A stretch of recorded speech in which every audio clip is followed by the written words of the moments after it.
नमस्कार दोस्तों। तो आज हम इस वीडियो में classification of injection moulding process के बारे में डिस्कस करेंगे। तो अगर आप चैनल पे नए हो तो चैनल को सब्सक्राइब करके बेल आइकन को दबा दीजिए ताकि ऐसी वीडियो आपको मिलते रहे। तो इंजेक्शन मोल्डिंग जो है वो क्लासिफाइड हुई है फीडिंग के सिस्टम के अनुसार, नंबर ऑफ कैटेगरी के अनुसार और मोल्ड प्लेट डिज़ाइन के अनुसार और अनस्क्रूइंग इंजेक्शन मोल्ड के अनुसार। तो इस इन चारों कैटेगरीज के हिसाब से जो है क्लासिफिकेशन हुआ है इंजेक्शन मोल्डिंग प्रोसेस का। तो वन बाय वन हम डिस्कस करेंगे। जैसे कि जो क्लासिफिकेशन है वो फीडिंग सिस्टम के हिसाब से जो है तीन कैटेगरीज में डिवाइडेड हुआ है, जैसे कि hot runner injection mould, cold runner injection mould और इंसुलेटेड इंजेक्शन मोल्ड।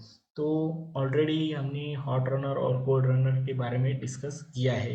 तो क्विकली अगर मैं बताऊँ तो हॉट रनर सिस्टम में जो रनर सिस्टम होता है वो हम एक्सटर्नल हीटिंग दे के जो है रनर को हॉटेड कंडीशन में रखते हैं। क्यों रखते हैं?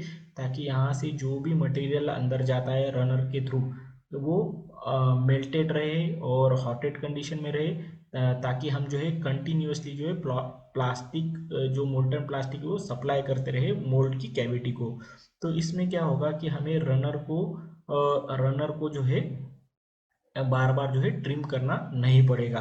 तो यहाँ पे कंटिन्यूसली हम मोल्टन मटेरियल डाल सकते हैं और रनर का जो पूरा जो एरिया है जो फिल हुआ है मटेरियल से वो जो है वो कूल नहीं होगा और इस उससे जो है हमें वेस्टेज जो है कम रहेगा, क्योंकि हम यहाँ पे ट्रिमिंग नहीं कर रहे, सिर्फ जो है पार्ट ही जो है हम इजेक्शन करेंगे और बाहर निकालेंगे। अगर कोल्ड सिस्टम में देखोगे तो यहाँ पे क्या होता है कि रनर सिस्टम जो है वो कूल हो जाता है, क्योंकि यहाँ पे हमने एक्सटर्नल हीटिंग नहीं दिया है। तो कूल होने की सॉलिडिफाई हो जाता है और कड़क हो जाता है। तो इसके हिसाब से क्या होगा, ये रनर को भी हमें निकालना पड़ता है और पार्ट को भी निकालना पड़ता है। तो यहाँ पे जो है मटेरियल जो है वेस्ट होता है। बाद में हम इस रनर मटेरियल को यूज़ कर सकते हैं, लेकिन ट्रिम हमें करना पड़ता है। वैसे ही इंसुलेटेड रनर इंजेक्शन मोल्डिंग में क्या होता है, हम इंसुलेशन प्रोवाइड करते हैं रनर सिस्टम पे। जो भी रनर का चैनल रहेगा उस पे हम इंसुलेशन प्रोवाइड करेंगे। और ये कैसे एक्ट करता है, जैसे कि हॉट रनर और कोल्ड रनर जो है उसके बीच में मतलब थोड़ा फार जो है यहाँ पे टेम्परेचर मेंटेन होके रहता है और यहाँ पे एक्सटर्नल हीटिंग हम नहीं देते, इंसुलेशन ही प्रोवाइड करते हैं, ताकि जो है अंदर की जो है हीट जो है वो बाहर जो है ट्रांसमिट ना हो। तो इंसुलेशन हम देते हैं यहाँ पे। नेक्स्ट है हमारा कि इंजेक्शन मोल्डिंग जो है वो क्लासिफिकेशन का नंबर ऑफ कैविटी से जो क्लासिफाइड हुआ है वो तीन कैटेगरीज में है: single cavity injection mode, multi cavity injection mode और family injection mode. So single cavity में हमें एक ही साइकिल में एक ही पार्ट मिलेगा या एक ही प्रोडक्ट मिलेगा। मल्टी कैविटी इंजेक्शन मोल्डिंग में हमें बहुत ज़्यादा मतलब नंबर ऑफ कंपोनेंट मिलेंगे, लेकिन वो सेम रहेंगे। अगर मेरा बॉटल का कैब है तो बॉटल के कैब ही रहेंगे, सभी एक ही तरह रहेंगे। और यहाँ पे 16 कैब है तो 16 कैब ही रहेंगे। लेकिन फैमिली इंजेक्शन मोल्ड में क्या होता है, इसमें नंबर ऑफ कंपोनेंट हम निकाल सकते हैं एक ही साइकिल में, लेकिन वो सिमिलरी नहीं और अलग अलग रहेंगे। उसका साइज भी अलग रह सकता है, उसका शेप भी अलग रह सकता है। तो इसमें अलग अलग हम नंबर ऑफ कंपोनेंट निकालते हैं, लेकिन उसका शेप साइज अलग अलग रहता है। उसके बाद में इंजेक्शन मोल्डिंग जो क्लासिफिकेशन हुआ है वो मोल्ड प्लेट डिज़ाइन के कैटेगरी के अनुसार जो है तीन इसमें कैटेगराइज हुआ है, जैसे कि two plate injection mould, three plate injection mould और स्टैक इंजेक्शन मोल्ड। तो टू प्लेट इंजेक्शन मोल्ड जो है ये सिंपल और बहुत ही ज़्यादा यूजफुल होने वाला और बहुत ही कॉमनली है।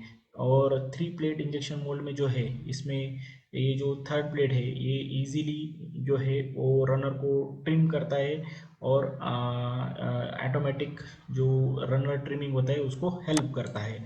और स्टैक इंजेक्शन मोल्डिंग में क्या होता है, मल्टीपल जो कैविटीज़ होते हैं वो एक के ऊपर एक स्टैक करते हैं ताकि हम जो है प्रोडक्शन बढ़ा सके। तो उस केस में जो है स्टैक इंजेक्शन मोल्ड होता है, जिसमें मल्टीपल कैविटी जो है एक पार्ट के ऊपर उसके पार्ट के ऊपर स्टैक किया जाता है प्रोडक्शन का वॉल्यूम बढ़ाने के लिए।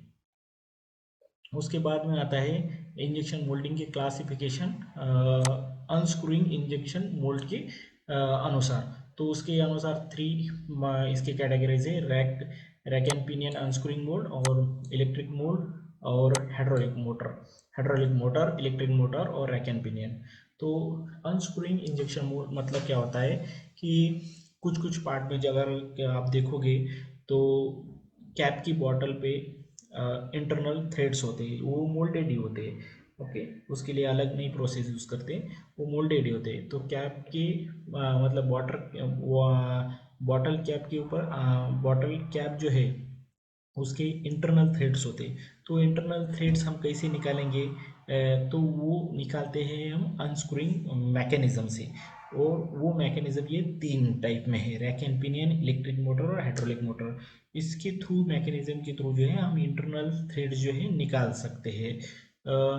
तो अगर ये मैकेनिज्म क्या करता है, ये रोटेट भी होता है और बाहर भी पुश करता है, रोटेट भी होता है बाहर भी पुश करता है। तो उसकी वजह से जो है वो इंटरनल थ्रेड जो है हम मोल्डेड कर पाते हैं।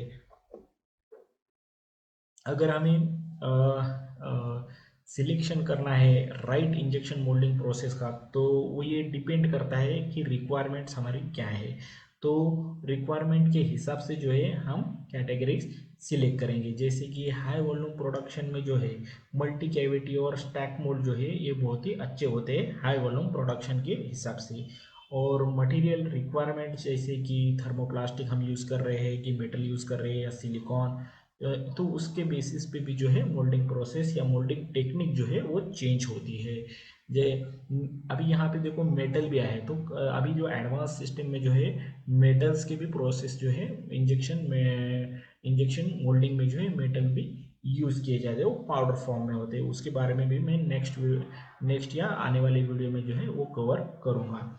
और प्रोडक्ट की कॉम्प्लेक्सिटी ये भी बहुत मैटर करती है, प्रोडक्ट की ज्योमेट्री कैसी है। लाइक जैसे कि थ्रेड फीचर है, उस पर ओवर मोल्डिंग होने वाली है या इंसर्ट मोल्डिंग होने वाली है, तो उसके हिसाब से भी जो है ये प्रोसेस या मशीन जो है हम सिलेक्ट करते हैं। और कॉस्ट और इफ़िशिएंसी ये भी बहुत मैटर करते हैं। जैसे कि हॉट रनर सिस्टम जो है ये लार्ज वॉल्यूम प्रोडक्शन के लिए, जहाँ पे वेस्टेज नहीं होता है, वहाँ पे हम सिलेक्ट कर सकते हैं। लेकिन बहुत ही सिंपल है, सिंपल और कम कॉस्ट में जाना है तो कोल्ड रनर सिस्टम हम यूज़ करते हैं। तो दोस्तों इस वीडियो में इतना ही। आशा करता हूँ कि आपको वीडियो अच्छा लगा है। तो आ, अगर वीडियो अच्छा लगा है तो चैनल को सब्सक्राइब कर देना और बेल आइकॉन को दबा के आपको कमेंट अगर कुछ डाउट है तो वो भी कर देना। तो मिलते हैं अगले वीडियो में, तब तक के लिए take care and keep watching.